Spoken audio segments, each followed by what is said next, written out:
চল স্টার্ট করি। দেখ একদম শেষ, মানে একাডেমিক ইয়ারের বা একাডেমিক সিজন যাই বল, তোর স্কুল লাইফের একদম শেষ, বুঝতেই পারছিস এই টাইমটায় পেসটা ধরে রাখা কিন্তু খুব দরকার। তুই সারা বছর যাই করিস, সারা বছর ভালো করলে তো অবভিয়াসলি পেসটা ধরে রাখা দরকার এই মুহূর্তে, কারণ এই টাইমটা খুব ভাইটাল। এই টাইমে যত আরও বেশি বেশি প্র্যাকটিস করবি, যত বেশি বেশি রিভাইজ করবি, তত তোর আউটকামও ভালো হতে চলেছে। আর এই জন্য তুই জানিস এই টাইমটার কি ইম্পর্টেন্স রয়েছে, টাইমটা কীভাবে কি ইউটিলাইজ করতে চলেছিস তুই, ঠিক আছে। লাস্ট ডেতে তুই করেছিলাম হচ্ছে এই স্কুলটার। আচ্ছা, আমরা এখন ফার্স্টে করবো হচ্ছে কেমিক্যাল কাইনেটিক্স আর বায়োমলিকুলস, ঠিক আছে। এরপরে আমাদের বাকি থাকবে হচ্ছে D and F block, haloalkane haloarene, আর অ্যালডিহাইড কিটোন, কার্বক্সিলিক অ্যাসিড আর অ্যামিন। এইটাই বাকি আছে, ঠিক আছে। আমাদের হাতে সময় আছে হচ্ছে বলছি, আজকে হচ্ছে বেসিক্যালি 23 তারিখ, আজকে হচ্ছে 25 তারিখ, 30 তারিখ যে বলেছিলাম ফেয়ারওয়েল, ওটা আপাতত হচ্ছে না 30 তারিখে, আপাতত 30 তারিখ হচ্ছে না, কারণ সবার সাথে ছবি তোলা হয়নি, আসেই তুমি অনেকে, ঠিক আছে। 30 তারিখ হচ্ছে না স্বাভাবিকভাবেই, হয়তো অনেকের প্র্যাকটিক্যাল পরীক্ষা থাকবে, তো 30 তারিখেও আমরা প্রিভিয়াস ইয়ার কোশ্চেনই করবো, এই স্কুলের কোশ্চেন। আর ফেব্রুয়ারি মাসের 1 তারিখেও বৃহস্পতিবার পড়ছে, ওই দিনও প্রিভিয়াস ইয়ার কোশ্চেনই করবো, ঠিক আছে। তারপরে একদিন হবে, সেটা অবভিয়াসলি সবার যেদিন হবে সেদিনই, এক্সাম স্টার্ট হচ্ছে সরস্বতী পুজোর পরে, 14 তারিখে সরস্বতী পুজো, তারপরে স্টার্ট হচ্ছে 19 তারিখ থেকে স্টার্ট। বাকিদের আইএসসি ওর তোর কবে স্টার্ট, কি আর স্টার্ট হতে পারে বল? 12 তারিখ থেকে স্টার্ট, ফেব্রুয়ারি 12 তারিখ থেকে স্টার্ট, তাই তো। আর বাকি তোর হিন্দি আছে 22 থেকে স্টার্ট। তোর 12 তারিখে কি পরীক্ষা আছে? হিন্দি বললি না? আচ্ছা, ইংলিশ সরি। আর 12-এর পরে কবে আছে মনে আছে? ঠিক আছে, এনিওয়েজ ঠিক আছে। তো চল থার্সডের ফেব্রুয়ারি 8 তারিখ আমি তুই ধরে রাখছি আপাতত, অসুবিধা নেই তো।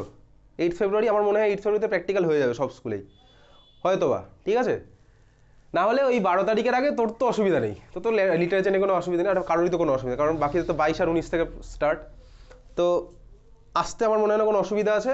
কতক্ষণের জন্য? আধ ঘন্টা হয়তো ম্যাক্সিমাম হবে। ওকে চল তাহলে বার কর।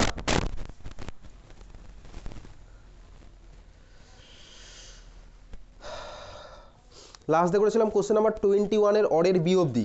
আচ্ছা, তার আগে গ্রুপে যে কটা এমসিকিউ পাঠিয়েছিলাম সেগুলো একবার অ্যান্সার ডিসকাস করে নিই, তারপর এখানে আসছি। গ্রুপে যে কটা পোল ক্রিয়েট করেছিলাম, গ্রুপের পোল, লাস্ট পোলটা ক্রিয়েট করা ছিল হচ্ছে can you start tomorrow's class, ওটা না, ঠিক আছে। তার আগেরটা which one is the strongest base, C2H5O-। এবার প্রশ্ন, কেন C2H5O-? সবাই ভোট করেছিস। Which one is the strongest base? 4টে অপশান ছিল, কি কি অপশান বলে দিচ্ছি, OH-, C2H5O-, C6H5O-, আর CH3COO-। Which one is the strongest base? বুঝতে পেরেছিস? ঠিক আছে, কোনটা স্ট্রংগেস্ট বেস, কোনটা হবে? সবাই যেটা ভোট করেছে সেটাই OH-, ঠিক আছে, C2H5O-, C6H5O-, আর হচ্ছে CH3COO-। Which one is the strongest base? C2H5O-, যে ভোট করে, এখানে অনেকেই ভোট করেছিস C2H5O-। কেন করেছিস বলতো, কেন OH- কেন নয় বল, আরে বল না। কার আর এফেক্ট? C2H5 এর আর এফেক্ট মানে কি? আর মানে কি বল? আর আই এফেক্ট মানে কি? আই এফেক্ট মানে ইলেকট্রন টানা, আর আর এফেক্ট মানে? তাহলে বল মাইনাস আর এফেক্ট মানে কি?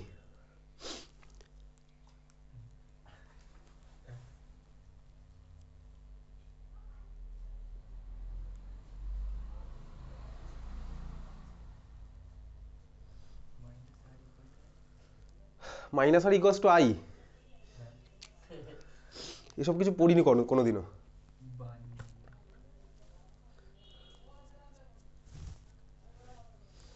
আই এফেক্ট মানে কি? আই এফেক্ট মানে ইন্ডাকটিভ এফেক্ট। এবার আই এফেক্ট দু রকমের হতে পারে, একটা হচ্ছে প্লাস আই এফেক্ট, একটা হচ্ছে minus I effect. Plus I effect মানে ঠেলে দেওয়া, মাইনাস আই এফেক্ট হচ্ছে টেনে নেওয়া। আই এফেক্টে কোনো বন্ড ফর্ম হয় না, ইলেকট্রনটা জাস্ট হালকা হালকা যায়, এটা হচ্ছে আই এফেক্ট। আর এফেক্ট মানে হচ্ছে রেজোনেন্স এফেক্ট। রেজোনেন্স এফেক্ট মানে কি বেসিক্যালি? রেজোনেন্স এফেক্ট বা মেসোমেরিক এফেক্ট, ঠিক আছে। আর এফেক্ট আর এম এফেক্ট একই। তো রেজোনেন্স এফেক্ট মানে কি? বন্ড ফর্মেশনের কিছুতে আমার ইলেকট্রন রোটেশন হয়, ডোনেশন হতে পারে, ইলেকট্রন টেনে নেওয়া হতে পারে। তো আর এফেক্ট মানে কি, বন্ড ফর্মেশনের থ্রুতে, আর আই এফেক্ট মানে কি বন্ড ফর্মেশন হয় না। দুটোর মধ্যে মেন ডিফারেন্স হচ্ছে এটা আর এফেক্ট আর আই এফেক্টের মধ্যে। প্লাস আর এফেক্ট মানে কি, প্লাস আর এফেক্ট মানে হচ্ছে ভাই বন্ড ফর্মেশনের থ্রুতে ইলেকট্রন ডোনেট করছে, আর মাইনাস আর এফেক্ট মানে কি বন্ড ফর্মেশনের থ্রুতে ইলেকট্রন টেনে নিচ্ছে। তো এখানে ফার্স্ট মলিকুল ওইচ মাইনাসে কিচ্ছু নেই, কারণ মাইনাস চার্জ আছে হচ্ছে আমার অক্সিজেনের মাথায়, হাইড্রোজেনের সব কোনো এফেক্টই নেই। এখানে C2H5 এর কোন এফেক্ট আছে বলতো? C2H5 মানে কি গ্রুপ? C2H5 মানে যে ইথাইল গ্রুপ, ইথাইল গ্রুপের প্লাস আই এফেক্ট, অ্যালকিল গ্রুপগুলোর থাকে প্লাস আই এফেক্ট। ওই জন্য প্লাস আই এফেক্টের জন্য ইলেকট্রন ঠেলে পাঠিয়ে দিল, কোনো বন্ড ফর্মেশন না করে অক্সিজেনের মাথায় আরও ইলেকট্রন ডেন্সিটি বাড়িয়ে দিল। বেসিসিটি যখন কম্পেয়ার করতে বলবে তখন আমি কি দেখবো? বেস কারা হয়? যারা ভালো ইলেকট্রন ডোনেট করতে পারে। তাহলে যে ভালো ইলেকট্রন ডোনেট করতে পারবে কে পারবে? যার মাথায় ইলেকট্রন ডেন্সিটি বেশি থাকবে সেই পারবে, যার মাথায় ইলেকট্রন নেই সে কোথা থেকে ডোনেট করবে? ধর সায়রের কাছে প্রচুর টাকা আছে, ওই জন্য টাকা দিতে পারবে অন্যকে, ঠিক আছে? আমার কাছে টাকা নেই, আমি দিতে পারবো না, তাহলে কি বলতো সায়র হচ্ছে ভালো বেস, সোজা কথা, বোঝা গেল? C6H5O মাইনাস, এখানের কেসটা কি? C6H5O মাইনাস হচ্ছে ফেনক্সাইড আয়ন, C6H5O মাইনাস হচ্ছে ফেনক্সাইড আয়ন। এখানে কি আছে? এ দেখ ভাই, তুই যখন ফেনল চ্যাপ্টার পড়েছিলি অ্যালকোহল ফেনল, তখন দেখিয়েছিলাম এটা হচ্ছে আমার রেজোনেন্সে পার্টিসিপেট করে থাকে। তার মানে কি O মাইনাসের থেকে টেনে নিল ইলেকট্রন, কে টেনে নিল? Benzene ring. কি এফেক্টের জন্য এটা? এটা হচ্ছে মাইনাস আর, তার কারণ কি বন্ড ফর্মেশনের থ্রুতে টানছে, ঠিক আছে? তার মানে কি অক্সিজেনের মাথায় ইলেকট্রন ডেন্সিটি কমে গেল, তাহলে এই আমার বেশি নয়। আর CH3COO মাইনাস, CH3COO মাইনাস, এটা হচ্ছে এই মলিকুল, অক্সিজেনের মাথায় তোর মনে হচ্ছে মাইনাস চার্জ আছে, কিন্তু দেখ এটা রেজোনেন্সে পার্টিসিপেট করে আছে, এরকম, বুঝতে পেরেছিস তো? তারপরে এটার মধ্যে আমার অ্যান্সার হচ্ছে option B, C2H5O minus. Next হচ্ছে তার উপরের পোলটা, alpha D glucopyranose and beta D glucopyranose আর রিলেটেড অ্যাজ, অনেকগুলো অপশানই আছে, ঠিক আছে? আলফা ডি আর বিটা ডি গ্লুকোপাইরানোস, আচ্ছা আলফা ডি গ্লুকোপাইরানোসের ছবি আর বিটা ডি গ্লুকোপাইরানোসের ছবি আমি গ্রুপের মধ্যে পাঠিয়েছিলাম, ঠিক আছে? আলফা ডি গ্লুকোপাইরানোস আর বিটা ডি গ্লুকোপাইরানোস। তো আলফা ডি গ্লুকোপাইরানোসের ছবি কীরকম হয়? তো তুই এমনি আঁকতে আঁকতেই তোর প্র্যাকটিস হয়ে গেছে। কীরকম হয় আলফা ডি গ্লুকোপাইরানোসের ছবি? এরকম, তাই না? ডাউন আপ আপ ডাউন, তারপরে হচ্ছে CH2H উপরে, তাই তো? আর কোনো কষ্ট হচ্ছে এটা বুঝতে? Down up up down, sure? তাহলে আমি এখন আঁকছি হচ্ছে আলফা ডিজিপি, ঠিক আছে? আলফা ডিজিপি মানে কি আলফা ডি গ্লুকোপাইরানোস, এটা ঠিক আছে কি স্ট্রাকচার? হচ্ছে আমার তোর কাছে কোশ্চেন ফার্স্ট। তো ঠিক আছে কি ভুল আছে জানতে গেলে তোকে কি করতে হবে? তোকে জানতে হবে ভাই অ্যাকচুয়াল স্ট্রাকচারটা কি। ডাউন ডাউন আপ ডাউন, বাকিদের সবাই কি একমত? আলফা ডি গ্লুকোপাইরানোস কোনটা হবে?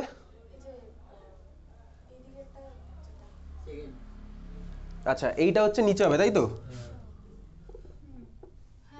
শিওর? বাকিরা শিওর? আর ভাই ডাউন ডাউন আপ ডাউনই হয়, ডাউন ডাউন আপ ডাউন হয়, ঠিক আছে? এটা হচ্ছে আলফা ডি গ্লুকোপাইরানোস স্ট্রাকচার। আচ্ছা বলতো, আগের দিন আরেকটা পাঠিয়েছিলাম আলফা ডি গ্লুকোপাইরানোস আর বিটা ডি গ্লুকোপাইরানোস। বিটা ডি গ্লুকোপাইরানোসের ছবিটা কীরকম হবে? বিটা ডি গ্লুকোপাইরানোসের ছবিটা কীরকম হবে? আচ্ছা বিটা ডি গ্লুকোপাইরানোস কী হবে? এটা হচ্ছে alpha D glucopyranose, down down up down. Beta D glucopyranose কীরকম হবে?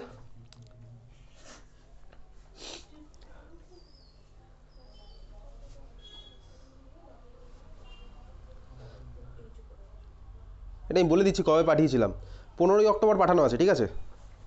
এনিওয়েজ, তো 15ই অক্টোবর পাঠানো আছে, সেটা এই মুহূর্তের বড় কথা নয়, এই মুহূর্তের বড় কথা হচ্ছে তোর মনে আছে কিনা। আচ্ছা যাই হোক, এটা হচ্ছে আমার আলফা ডি গ্লুকোপাইরানোস। আচ্ছা আলফা ডি গ্লুকোপাইরানোসে কার্বনগুলোর নাম্বারিং কোন দিক থেকে হয় বলতো? কোনটা কত নম্বর কার্বন?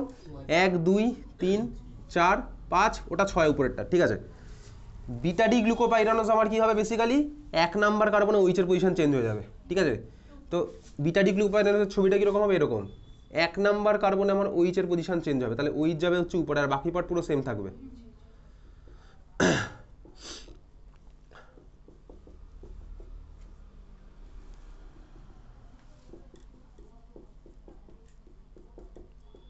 এটা হচ্ছে আবার বিটা ডি গ্লুকোপাইরানোস।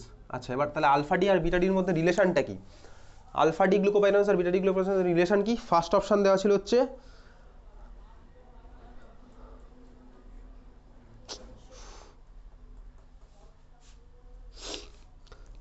ফার্স্ট অপশন হচ্ছে এনানসিওমার। এটা কি এনানসিওমার? এনানসিওমার একদমই না, তার কারণ হচ্ছে জাস্ট আমি হয়তো একটা কার্বনে মিরর ইমেজ করেছি, বাকিগুলো তো যা ছিল তাই আছে, তো এটা আমার এনানসিওমার কোনো মতেই নয়। সেকেন্ড অপশন হচ্ছে অ্যানোমার। অ্যানোমেরিক কার্বন আমার গ্লুকোজের কোনটা থাকে? অ্যানোমেরিক কার্বন থাকে হচ্ছে কোনটা? কত নম্বর কার্বনটা অ্যানোমেরিক কার্বন হয় গ্লুকোজের? C1। আর ফ্রুক্টোজের কত নম্বর কার্বনটা অ্যানোমেরিক কার্বনের C2, এসব কোশ্চেন তো করবে বোর্ড এক্সামে। C1 হচ্ছে আমার অ্যানোমেরিক কার্বন, তারপরে কি হতো মনে আছে, গ্লুকোজে ওই C1 এর মধ্যে গিয়ে নিচের ওইচটা গিয়ে অ্যাটাক করতো, তারপরে আমার কাছে দুখানা অপশান থাকতো, ওইচটাকে ডান দিকে লিখতে পারি বা বাদিকে লিখতে পারি, ওই ডান দিক বা দিকের জন্যই আলফার বিটাটা আমার জেনারেট হতো। অ্যানোমেরিক কার্বনে দেখবি ওই যে আমি দেখিয়েছিলাম ক্লাসে করে নিচের ওইচটা গিয়ে অ্যাটাক করছে, সেখান থেকে আমার দুখানা অপশান ছিল, ডান দিকে ওইচ লিখতে পারি বা বাদিকে ওইচ রাখতে পারি, ওই ডান দিক বাদিকের জন্যই আমার আলফা বিটা দুখানা পসিবিলিটি হয়েছিল। তো অ্যানোমেরিক কার্বনে অ্যাটাক করার জন্যই দুখানা পসিবল, তার মানে আলফার বিটা ডিগ্লুকোপাইরানোসের রিলেশন কিনা হচ্ছে N1, এটা তো আমার বেসিক রিলেশন। আলফা ডিজিপি আর বিটা ডিজিপি রিলেশন কিনা হচ্ছে আমার N1, ঠিক আছে। আচ্ছা এরা দুজন কি একে অন্যের আইসোমার? অবভিয়াসলি আইসোমার, কিন্তু তোকে এখানে MSQ বলেনি, মাল্টিপল সিলেক্টিভ কোশ্চেন বলেনি, MCQ বলেছে, আর বলে দেওয়া আছে গিভ মোস্ট স্পেসিফিক অ্যান্সার। তো আইসোমার তো হবেই, ওটা লিখলে তুই নাম্বার পাবি না, যদি তখন বলে মোস্ট স্পেসিফিক, তাহলে এটা হচ্ছে আমার বেসিক্যালি অ্যানোমার, এটার অ্যান্সার হচ্ছে অ্যানোমার। নেক্সট কোশ্চেন হচ্ছে nucleic acid contains which linkage phosphodiester, ঠিক আছে।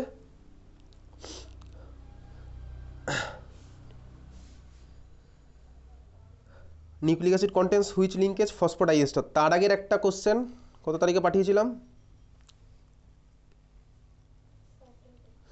স্যাটারডেতে পাঠানো আছে, 4টে মলিকুল, 4টে মলিকুলের বেসিসিটির কম্প্যারিজন। আচ্ছা তাহলে আমায় দেখতে হবে হচ্ছে, আমি আঁকবো না, আমি সব কটা আঁকবো না, আমি তোকে বলি কোশ্চেনে কি পেয়েছিস খুঁজে, তোর কাছে ফার্স্ট মলিকুল আছে হচ্ছে এটা, সেকেন্ড মলিকুল হচ্ছে NH, আচ্ছা সিতে যেটা আছে অ্যানিলিন, আর ফোর্থে আছে কি বেসিক্যালি এই মলিকুলটা। এদের চারজনের মধ্যে সবচেয়ে বেশি বেসিক কে হবে, যার মাথায় ইলেকট্রন ডেনসিটি সবচেয়ে বেশি পাবো। আচ্ছা দেখ কে কি কি অ্যান্সার দিয়েছিস আরেকবার দেখি।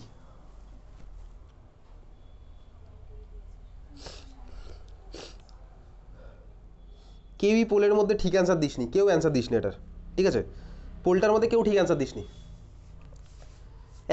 প্রত্যেকের অ্যান্সার ভুল এটা। আচ্ছা প্রত্যেকের অ্যান্সার কি ভুল? সবাই সরি সবাই ডিতে অ্যান্সার দিয়েছিস তাই তো, আর বিতে দুজন দিয়েছিস। আচ্ছা আমাকে তাহলে দেখি কোথায় নাইট্রোজেনের মাথায় লোন পেয়ার অ্যাভেলেবেল আছে, কোথায় অ্যাভেলেবেল নেই। আচ্ছা অ্যান্সার ঠিক কি ভুল আসছি সেখানে। এখানে বল 3 নাম্বার যে মলিকুলটা আছে অ্যানিলিন, এখানে আমার কি হবে, অ্যানিলিন রেজোনেন্সে ইনভলভ, দেখ লোন পেয়ারটা হচ্ছে আমার রেজোনেন্সে ইনভলভ, ঠিক আছে, এটা হচ্ছে আমার রেজোনেন্সে ইনভলভ, তাহলে এর তো বেসিসিটি কম, লোন পেয়ার চলে গেছে ভাই রেজোনেন্স করতে, অন্যকে দেওয়ার মতন জায়গা নেই, তাহলে সি আমার কোনো অপশানই হচ্ছে না। সেকেন্ড হচ্ছে এবার আমি দেখব এটা, এই মলিকুলে কি নাইট্রোজেনের লোন পেয়ার অ্যাভেলেবেল থাকবে? এখানেও দেখ নাইট্রোজেনের লোন পেয়ার রেজোনেন্সে ইনভলভ, কী হবে রেজোনেন্সে ইনভলভ, ঠিক আছে, রেজোনেন্সে ইনভলভ এদিক থেকেও হতে পারে বা এদিক থেকেও আমার হতে পারে, রেজোনেন্সে ইনভলভ, এটা একটা রিজন, ঠিক আছে, এটা রেজোনেন্সে ইনভলভ। তাহলে সেকেন্ড মলিকুলে আমার ইলেকট্রনের অ্যাভেলেবিলিটি কম। সেকেন্ড মলিকুলের রেজোনেন্সে ইনভলভ ছাড়াও আরও একটা বিশাল বড় এফেক্ট আছে। কোন এফেক্ট? ক্লাস 11-এ তুই যদি ফিরে যাস দেখবি একটা জিনিস পড়েছিলাম, হুকেলস রুল অফ অ্যারোমেটিসিটি, পিছনে জানলাটা একটু ঠেলে খুলে দিত, হুকেলস রুল অফ অ্যারোমেটিসিটি, ব্যাস ঠিক আছে, হুকেলস রুল অফ অ্যারোমেটিসিটি কী ছিল দেখ, অলরেডি আমি যদি ক্লাস 12-এ পড়ি এগুলো জানা আমার তোর দরকার। হুকেলস রুল অফ অ্যারোমেটিক ছিল হচ্ছে কোনো সিস্টেমের মধ্যে যদি 4n + 2 খানা পাই ইলেকট্রন থাকে তাহলে ওটা হচ্ছে আমার অ্যারোমেটিক হয়, তাই না? 4n + 2 খানা পাই ইলেকট্রন থাকলে অ্যারোমেটিক হয়, ঠিক আছে। একটা পাই বন্ড মানে কটা ইলেকট্রন বলতো? দুটো ইলেকট্রন, আরেকটা পাই বন্ড মানেও দুটো ইলেকট্রন। এইবারে দেখ এই যে পুরো সিস্টেমটা না, দুটো পাই ইলেকট্রন, আবার সিঙ্গেল বন্ড, আবার দুখানা পাই ইলেকট্রন, দুটো ইলেকট্রন, আবার সিঙ্গেল বন্ড, আবার দুটো পাই ইলেকট্রন, মানে টোটাল এখানে 6খানা পাই ইলেকট্রন আছে, 6টা পাই ইলেকট্রন আছে। কোথায় দেখ, কারণ এটা হচ্ছে রেজোনেন্সে ইনভলভ। আচ্ছা রেজোনেন্সে কোন ইলেকট্রন ইনভলভ হয় জানিস? রেজোনেন্সে পাই ইলেকট্রন ইনভলভ হয়। কেন? তার কারণ হচ্ছে ভাই পাই বন্ডের সাথে যদি কোনো কিছু ইনভলভ হতে হয় সেটাকে পাই ইলেকট্রনই হতে হবে, এটা ক্লাস 11-এ ছিল, তো অত তোর ভাবার দরকার নেই, তুই শুধু এখানে দেখে রাখ নাইট্রোজেনের নোলভার হচ্ছে রেজোনেন্সে ইনভলভ আছে, ঠিক আছে। তাহলে এখানে আমার বেসিসিটি শো করবে না। অপশান ডি, এর কোনো রেজোনেন্সের ব্যাপার নেই, চুপচাপ বসে আছে, ঠিক আছে, বুঝলি, ঠিক আছে। ফার্স্ট মলিকুল, এখানে নাইট্রোজেনের লোন পেয়ার, নাইট্রোজেনের লোন পেয়ার কি এখানে রেজোনেন্সে ইনভলভ? তো যদি মনে হয় রেজোনেন্স ইনভলভ, কেন রেজোনেন্স ইনভলভ তুই বলতে পারিস লোন পেয়ার এই তো এখানে দেবে, ডাবল বন্ড আছে তারপরে এরকম টেনে নেবে, আচ্ছা তুই এটা বলতে পারিস, কিন্তু দেখ ভিতরের মলিকুলগুলো অলরেডি আমার রেজোনেন্সে পার্টিসিপেট করেই আছে, ভিতরের বন্ডগুলো অলরেডি রেজোনেন্সে পার্টিসিপেট করেই আছে, ভিতরের বন্ডগুলো অলরেডি রেজোনেন্সে পার্টিসিপেট করেই আছে। তার মানে এই স্ট্রাকচারটা যেটা আমি যদি এটাকে ঘুরিয়ে এভাবে আঁকি, দুটো স্ট্রাকচার হচ্ছে আমার বেসিক্যালি সেম, বুঝতে পেরেছিস? ভিতরের ডাবল বন্ড আমার রেজোনেন্সে পার্টিসিপেট করেই আছে, বোঝা গেছে? তাহলে কি লোন পেয়ার রেজোনেন্সে পার্টিসিপেট করবে না ভাই? লোন পেয়ার কোথা থেকে করবে? ভিতরের পাই ইলেকট্রন অলরেডি নিজেদের মধ্যে আমার রেজোনেন্সে পার্টিসিপেট করেই আছে, তাহলে লোন পেয়ার আমার এখানে কোনো রেজোনেন্সে পার্টিসিপেট করছে না, বোঝা গেছে? তাহলে এবার হচ্ছে অপশান এ নাকি অপশান ডি, জিতবে কে? অপশান এতেও আমার রেজোনেন্সে পার্টিসিপেট করেনি, অপশান ডিতেও কিন্তু রেজোনেন্সে পার্টিসিপেট করেনি, তাহলে এবার জিতবে কে? বোঝা গেছে? কোশ্চেন বুঝেছিস? কে জিতবে এবার? ডিতে সবাই ভোট করেছে বলে ডি জিতবে, কেন জিতবে এবার বল, কেন এতে দেবে না? পাশে যে কার্বন অ্যাটমটা আছে ওটা তো sp2 হাইব্রিডাইজ, তাহলে ওটা বেশি ইলেকট্রোনেগেটিভ, ও তো মানে ইলেকট্রন ডেনসিটি কমিয়ে দেবে নাইট্রোজেন অ্যাটমের মধ্যে, তাহলে তো আচ্ছা এবার ঠিক আছে, কিন্তু অ্যাকচুয়াল রিজন এটা না, অ্যাকচুয়াল রিজনটা দেখ, অ্যাকচুয়াল রিজন কি এবার একটু দেখি, এখানে নাইট্রোজেনটার হাইব্রিডাইজেশন কি বলতে পারবি? হাইব্রিডেশন কি নাইট্রোজেনের? sp2, তার কারণ ডাবল বন্ড আছে sp2, তার মানে নাইট্রোজেনের তিনখানা sp2 হাইব্রিডাইজড অরবিটাল আছে, এখানে নাইট্রোজেনটার হাইব্রিডাইজেশন কি বলতো? sp3, ঠিক আছে, এখানে হচ্ছে sp3, এখানে হচ্ছে নাইট্রোজেনটা sp2, ক্লিয়ার, বোঝা গেল? এইবারে সিম্পলি দেখি নাইট্রোজেনের sp3, তার মানে sp3 অরবিটাল কটা হয় বলতো? চারখানাই তো এরকম sp3 অরবিটাল, ক্লাস 11 এরকম আঁকতাম না? sp3 নামের মধ্যেই ভাই চারখানা আছে টোটাল, s একটা, তিনটে p মানে চারটে, দেখ তিনটে আমার সিগমা বন্ড ফর্ম করেছে, তাহলে তিনখানা আমার চলে গেছে হচ্ছে এরকম সিগমা ফর্ম করতে, আর এই লোন পেয়ারটা বসে আছে কোথায় বলতে? একটা sp3 হাইব্রিডাইজড অরবিটালে, বোঝা গেল? এইটা কিন্তু অ্যাকচুয়াল রিজন। তাহলে এখানে নাইট্রোজেনের লোন পেয়ারটা কোথায় বসে আছে? sp3 হাইব্রিডাইজড অরবিটালে, বুঝলি? বোঝা গেছে? না বোঝার মতন কিছু নেই, কারণ নাইট্রোজেনের হাইব্রিডেশন sp3, তাহলে লোন পেয়ার বসে আছে আমার কোথায়? sp3 হাইব্রিডাইজড অরবিটালে, বোঝা গেল? এখানে নাইট্রোজেনের হাইব্রিডেশন কি? sp2, লোন পেয়ারটা কোথায় বসে আছে? দেখ যদি sp2 দেখি, sp2 মানে কত বলতো? টোটাল তিনটে s আর দুখানা p, তার মানে sp2 ছবি হচ্ছে এরকম 120 ডিগ্রি, 120 ডিগ্রি।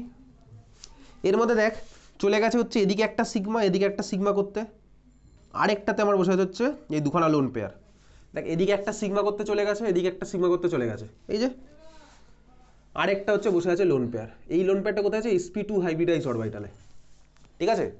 এবারে নাইট্রোজেনের লোন পেয়ার যেখানে আছে তার উপর ডিপেন্ড করছে sp3 আর sp2 এর মধ্যে কার ইলেকট্রোনেগেটিভিটি বেশি বলতো? সেটা কিভাবে পড়েছিলাম ক্লাস 11 একটা জিনিস ছিল পার্সেন্টেজ এস ক্যারেক্টার দিয়ে, পার্সেন্টেজ এস ক্যারেক্টার যত বেশি ইলেকট্রোনেগেটিভিটি তত বেশি, পার্সেন্টেজ এস ক্যারেক্টার যত বেশি ইলেকট্রোনেগেটিভিটি তত বেশি, পার্সেন্টেজ এস ক্যারেক্টার যত বেশি ইলেকট্রোনেগেটিভিটি তত বেশি। পার্সেন্টেজ এস ক্যারেক্টার কীভাবে বার করবো? দেখ ভাই sp3, তাহলে এস আছে একটা, পি আছে তিনটে, তাহলে টোটাল কত? চারজনে মিলে হয় 100%, তাহলে এস এর পার্সেন্টেজটা কত এর মধ্যে? 25%। sp2 দেখ sp2 মানে কি? এস হচ্ছে একটা আর পি আছে দুটো, তাহলে তিনজনে মিলে হয় 100, তাহলে এস এর পার্সেন্টেজ কত এখানে? 33%, বুঝা গেল? তাহলে পার্সেন্টেজ এস ক্যারেক্টার বেশি কিন্তু হচ্ছে কোথায় আমার? sp2 তে, sp2 তো অবভিয়াসলি 25, এটা 33, তাহলে পার্সেন্টেজ এস ক্যারেক্টার বেশি মানে ইলেকট্রোনেগেটিভিটি বেশি, তার মানে এই নাইট্রোজেনটার কিন্তু ইলেকট্রোনেগেটিভিটি বেশি, এই নাইট্রোজেনটা এদিকে তাকাই, যে এই নাইট্রোজেনটার ইলেকট্রোনেগেটিভিটি বেশি, তার মানে ও লোন পেয়ার দিতে চাইবে না, বুঝলি? তা ঠিক আছে, তার মানে আমার জিতলোকে হচ্ছে অপশান ডি হচ্ছে আমার অ্যান্সার, এইটা হচ্ছে অ্যাকচুয়াল রিজন, লোন পেয়ার কোথায় আছে তার উপর বেস করে। চলে এবার যাই হচ্ছে আমরা পিডিএফে,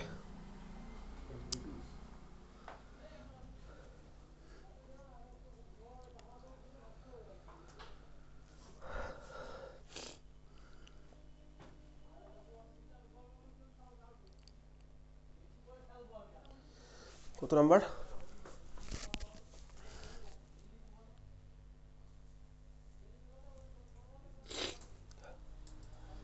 পিডিএফই খুলছে না। কোশ্চেন নাম্বার 28 এর এ, কোশ্চেন নাম্বার 28 এর এ পেরেছিস? কোশ্চেন নাম্বার 28 এর এ পেরেছিস? হ্যাঁ, sucrose decomposes in acid solution into glucose and fructose according to the first order rate law with T half equals to এত ঘন্টা, what fraction of sample of sucrose remains after 8 hours? পেরেছিস এটা বাকিরা? What fraction of sucrose remains after 8 hours. আচ্ছা আমাকে তো একটা বল, first order kinetics বলে দিয়েছে, তার মানে আচ্ছা সুক্রোজের হাইড্রোলিসিস আমি কি পাই? এ তো তোর বায়োমলিকুলসেরও কোশ্চেন, এটা কিন্তু কেমিক্যাল কাইনেটিক্স চ্যাপ্টারেরই কোশ্চেন, কিন্তু এর মধ্যে বায়োমলিকুলস লুকিয়ে আছে কি জাস্ট ইকুয়েশনটাতে। ওকে, মশা ঢুকছে মনে হয় স্যার।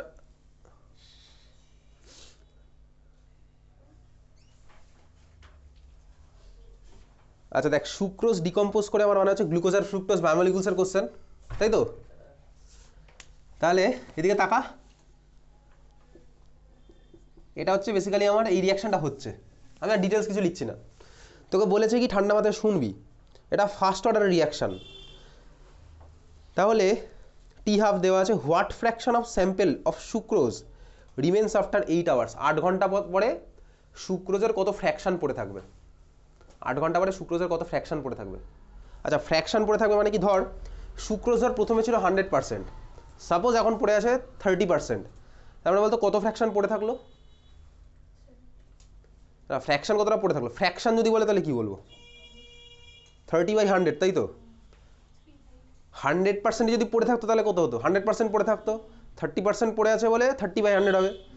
এটা কিসের মতন লাগছে বলতে অনেকটা এরকম, তোর যদি দেখ A0 মানে আমি তুই কি লিখতাম মনে আছে, ইনিশিয়াল কনসেন্ট্রেশন। তোকে বারবার একটা কথা বলেছি, তুই যখন পরীক্ষাতে অঙ্কগুলো করবি ফাইনালে, তুই ফর্মুলা তো লিখবি according to first order kinetics, তোকে লিখতে হবে তো T = 2.303/k log A0/AT, প্রত্যেকটা টার্ম কিন্তু লিখে দিয়ে আসবি কোনটা কি, T = time, K = rate constant, A0 হচ্ছে initial concentration, AT = concentration after time, এগুলো কিন্তু লিখবি পরীক্ষাতে বোর্ড এক্সামে, না লিখলে কিন্তু নাম্বার কাটার জায়গা থাকবে, কেটেও দিতে পারে, ঠিক আছে?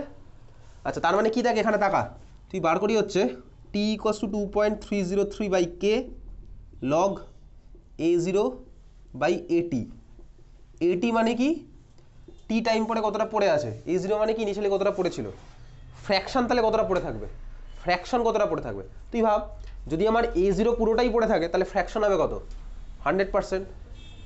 যদি আমার A0 পুরোটাই পড়ে থাকে তাহলে ফ্র্যাকশন কত হবে, 100% মানে 1, তাই তো? আর যদি আমার AT পড়ে থাকে তাহলে কত হবে ফ্র্যাকশন, AT/A0, A0 থাকলে 1 হয়, AT থাকলে কত হয়, AT/A0, আরে ইউনিটারি মেথড করলাম। A0 যদি থাকে তাহলে ফ্র্যাকশন কত হবে, 1 পুরোটাই পড়ে আছে, বুঝতে পারছিস? আর যদি আমার AT পড়ে থাকে, টাইম টি পড়ে, তাহলে আমার ফ্র্যাকশন কতটা পড়ে থাকলো, AT/A0। তাহলে আমাকে এখানে আলটিমেটলি বার করতে হবে AT/A0, এটা বার করলেই খেলা শেষ। AT/A0 বার করতে পারবো, হ্যাঁ ভাই পারবো। কীভাবে পারবো, ফার্স্ট অর্ডার বলে দিয়েছে, এই ইকুয়েশনটা ইউজ করবো, টি তো বলেই দিয়েছে আমাকে কতক্ষণ পরে, 8 ঘন্টা, তাহলে টি এর জায়গায় আমি বসাচ্ছি হচ্ছে ঘন্টা, চল ঘন্টাতেই বসাই দেখি কোনো অসুবিধা হচ্ছে কিনা। কে এর ভ্যালু লাগবে, কে এর ভ্যালু কীভাবে করবো, টি হাফ দেওয়া আছে, আমার কাছে আরও একটা ফর্মুলা আছে ফার্স্ট অর্ডারের জন্য, কি K = 0.693/t হাফ, তাহলে কে এর জায়গায় আমি কত বসাবো, 0.693 divided by T half, T হাফের ভ্যালু কত বলে দিয়েছে 3 আওয়ার, দেখ আবার দুদিকেই আমার কেটে যাবে, বোঝা গেছে, বুঝতে পেরেছিস? তাহলে এখান থেকে লগ A0/ATর একটা ভ্যালু আসবে, ওটাকে উল্টে দিলেই তো আমার AT/A0 পেয়ে যাবো, বুঝলি কি?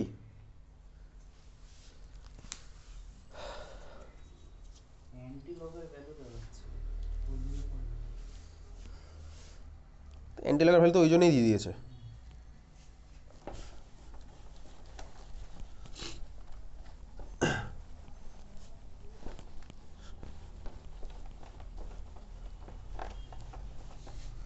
সুজন তোর তো ক্যালকুলেটার অ্যালাউড, তুই কোনো আজ অবধি কোনোদিনও ক্যালকুলেটার এনেছিস এখানে? আচ্ছা মুছেই তো দিলাম এটা, ঠিক আছে জানিস, তুই তো জানিস এটা। Eight equals to basically calculator বার করতে হলে ক্যালকুলেটার বসিয়ে ভ্যালুটা বার কর দেখি কত আসছে। কি এটা তো সিবিএসসি স্কুলেরই কোশ্চেন,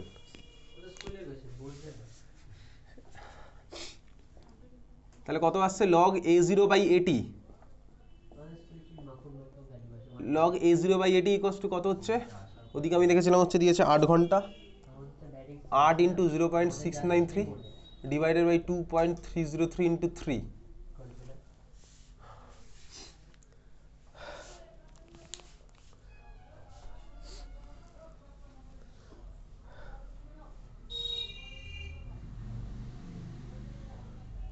কত আসলে ভ্যালুটা,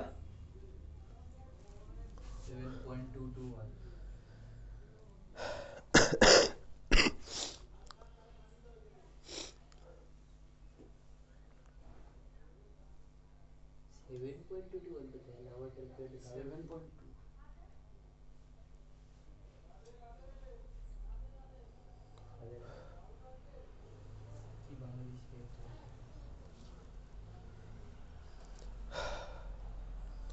এটার ভ্যালু আসছে কত?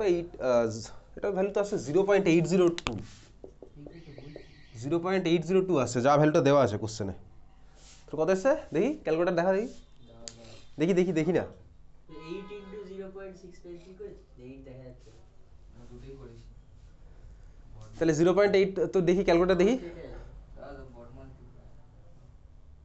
এটা কার ভ্যালু? তুই যেটা দিলি এটাই করে দিলি। এটার ভ্যালু পুরোপুরি আসছে 0.8024। তুই সেজন করলি? তুই আমাকে শুধু বল এটার ভ্যালু কত আছে, log a0/80। আর বাকিটা কিন্তু ভাই ক্যালকুলেটার না, সিবিএসসি বোর্ডের জন্য কিন্তু হাতে কলমে করতে হবে। তোরা ক্যালকুলেটার করছিস কেন? ক্যালকুলেটার কোনো লাভ নেই তো, পরীক্ষার সময় গিয়ে তো আটকে যাবে হাত। তখন দেখবি 1 into 2 করতে গিয়ে মনে হবে ক্যালকুলেটারই বসাই। দে ক্যালকুলেটার দে, দেখি কি করছিস। 8 3 8 8 5 6 কি আছে দেখি,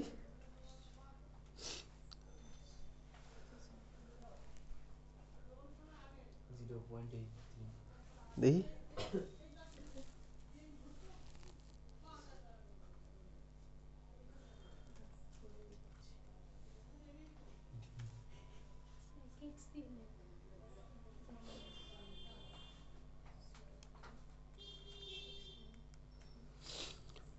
তুই কি দুবার আলাদা আলাদা করে করে তারপরে আবার ভাগ করিস কেন?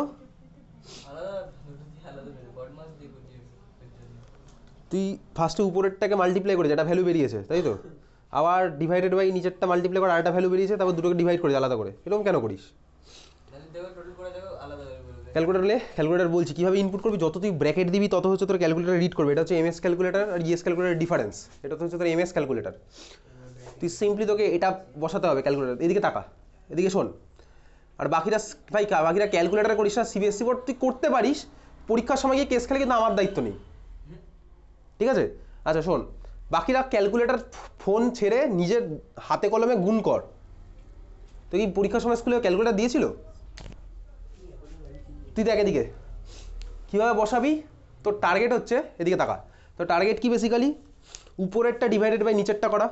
উপরেরটা ডিভাইড করতে গেলে তোকে কী করতে হবে, তুই যদি সিম্পলি এই জিনিসটা বসাস 8 into 0.693 ডিভাইডেড বাই 2.303 যদি বসাস ইন্টু 3, যদি ধর উইদাউট ব্র্যাকেট বসালি, ঠিক আছে? মানে কি বলছি বুঝতে পেরেছিস? তুই ধর ক্যালকুলেটার যদি এই জিনিসটা বসাস ডিভাইড থাকবে ওটা 2.303 ইন্টু 3, ও রিড করবে হচ্ছে ফার্স্টে এটাকে, চল ডিভাইড করে দিই, তারপর পুরোটার সাথে 3 মাল্টিপ্লাই, তাহলে আমার ভ্যালু আলাদা চলে আসবে।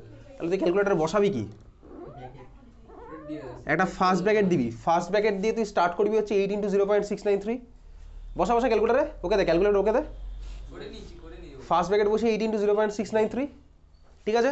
ফার্স্ট ব্র্যাকেট ক্লোজ, দেন ভাগ, দেন হচ্ছে আবার ফার্স্ট ব্র্যাকেট স্টার্ট দিয়ে এটা। কারণ তোর এরপরে আরও বড় বড় ক্যালকুলেশন আছে কিন্তু তোর বোর্ডেই আছে, তো সেখানে যদি বারবার এরকম অ্যান্সার বার করে করিস নাকি? না ওটা জাস্ট চেক করার জন্য করি। ঠিক আছে, তাহলে আমার আসলে কত 0.8024। এবারে তোকে বার করতে হবে a0/80। তোকে অ্যান্টিলগের ভ্যালু কোশ্চেনের মধ্যে দেওয়াই আছে। অ্যান্টিলগ অফ 0.8024 ইকুয়ালস টু 6.345।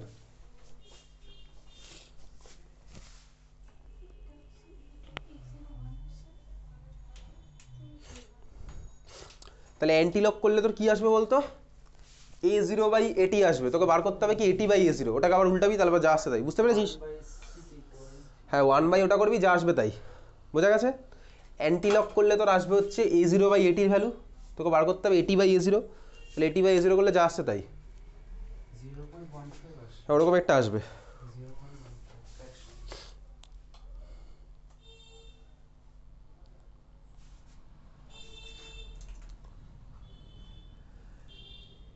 চল নেক্সট কোশ্চেন হচ্ছে কোশ্চেন নাম্বার বি এর, তার ঠিক পরেরটাই, তার ঠিক পরের কোশ্চেনটা।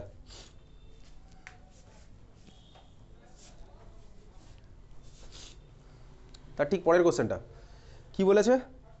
বলেছে হচ্ছে the decomposition of hydrocarbon follows, পেরেছি এটা? দ্য ইকুয়েশন সামথিং ক্যালকুলেট ইয়ে, পেরেছিস সেটা কেউ? হ্যাঁ কীভাবে করেছিস? অ্যান্সার কত এসছে বলতো একটু? মাইনাস হবে না অ্যান্সার। 2800 এইটাই তো হবে। না, ওটা অ্যান্সার হয়নি, তোর বল। 990 ইউনিট।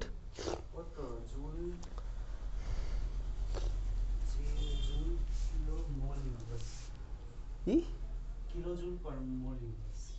23,000 কিলোজুল? 23,000 কিলোজুল তো হবে না। তোকে বলে দিয়েছে কোশ্চেনের মধ্যে, তুই সবই ঠিক করেছিস কিন্তু লাস্টে গিয়ে নিজে গন্ডগোল করে ফেলেছিস। The decomposition of hydrocarbon follows the equation something. তার মানে তোকে কে এর ভ্যালু দেওয়া আছে। আচ্ছা, কে ইকোয়াস টু আমি কি জানি, K equals to A into E to the power minus EA by RT, এটা আমার কাছে জানা আছে। কোন ইকুয়েশন? Arrhenius equation. এটা তোকে দেওয়া আছে কি 4.5 into 10 to the power 11 second inverse, যা দেওয়া আছে আমি চুপচাপ বসিয়ে যাচ্ছি, into E to the power minus 28,000 K divided by T. তাহলে দুটোকে কম্পেয়ার করে যদি আমি দেখি তাহলে কি বুঝতে পারছি, মাইনাস মাইনাস তো সেম হয়ে যাচ্ছে দুদিকে, কম্পেয়ার করে দেখতে পাচ্ছি ইএ বাই আর, এটা মানে হচ্ছে আমার, তার মানে কি 28,000 কে, কারণ টি তো আমার নিচে আছে 1/t, তার মানে ইএ বাই আর মানে হচ্ছে 28,000 কে। আমি কম্পেয়ার করে এটা বুঝতে পারলাম, ইএ বাই আর মানে হচ্ছে আমার 28,000 কে। কে মানে কি? কে মানে হচ্ছে কেলভিন বলেছে বেসিক্যালি। কেন? তার কারণ দেখ, E to the power minus EA by RT, তো নিচে টেম্পারেচার ইউনিট কেলভিন, উপরেও কেলভিন থাকলে কেটে যাবে, কারণ ই টু দি পাওয়ার সামথিং আমার ওটা বেসিক্যালি ইউনিটলেস। ঠিক আছে, তার মানে কি বুঝলাম, ইএ বাই আর ইকুয়াস টু হচ্ছে আমার 28,000 কে। তাহলে ইএ ইকুয়াস টু আমার কী হবে, 28,000 কে ইন্টু আর এর ভ্যালু। আর এর ভ্যালু কত বসাবো? 8.314 জুল, কারণ এখানে এনার্জির ব্যাপারে তো সব জুলেই বসাবো। তাহলে 8.314 joule, kelvin inverse, mole inverse, kelvin inverse kelvin কেটে যাবে, গুণ করবি ক্যালকুলেটর ছাড়া, আইএসসি বোর্ড ক্যালকুলেটর করবি, গুণ যা আসবে সেটা কিসে আসবে, ইউনিটটা জুল মোল ইনভার্সে আসবে। যে ইউনিটটা তোর আসবে সেটা জুল মোল ইনভার্সে আসবে। তারপরে যদি তোর 36,000 জুল আসে তাহলে বুঝতেই পারছি ওটা হবে হচ্ছে 36 কিলো জুল। গুণ করবি, আমি আর এখন গুণ করার জন্য টাইম দিচ্ছি না, বাড়ি গিয়ে গুণ করবি।